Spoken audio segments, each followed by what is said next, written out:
أعوذ بالله من الشيطان الرجيم قتل الإنسان ما أكفره من أي شيء خلقه من نطفة خلقه فقدره ثم السبيل يسره ثم أماته فأخبره ثم إذا شاء أنشره كلا لما يقضي ما أمره صدق الله العظيم رب اشرح لي صدري ويسر لي أمري واحلل عقدة من لساني يفقهوا قولي.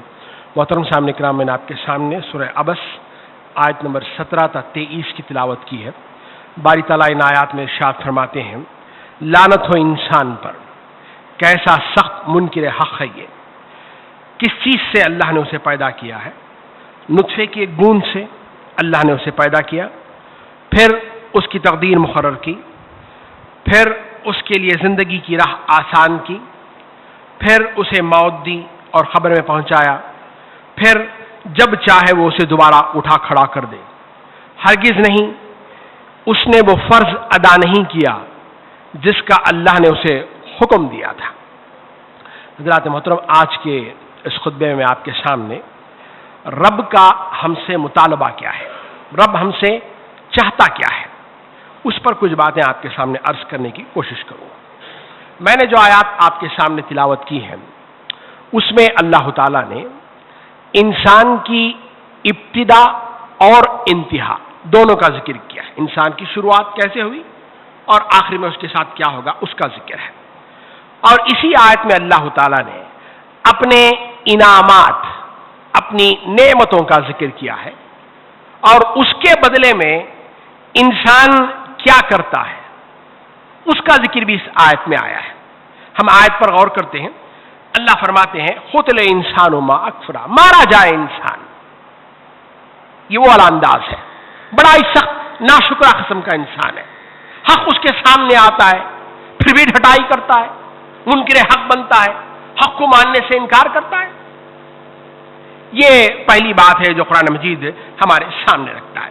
حضرات محترم، انسان کے سامنے اللہ تعالیٰ بے شمار نشانیاں اس کے سامنے لاتا ہے، مگر انسان کا حال یہ ہوتا ہے یا تو وہ ان نشانیوں کو دیکھتا ہی نہیں، اگر دیکھا تو سوچتا نہیں، اور اگر سوچا بھی تو کوئی نتیجہ نکالتا نہیں. بس دیکھ لیا ہے، چلو ٹھیک ہے، اللہ نے چاند بنا دیا، ہاں صاحب چاند بنا دیا. کیوں بنایا، کس لیے بنایا، کیسے بنایا، کس مقصد کے تحت بنایا، اس پہ مجھے اور آپ کو غور کرنے کی کیا ضرورت ہے؟ تو ہم اس سے کوئی نتیجہ نکالتے نہیں ہیں، بلکہ الٹا انسان پوچھتا ہے کہ بھئی اللہ ہے کہ نہیں، دلیل دو. اس پر دلائل پوچھتا ہے.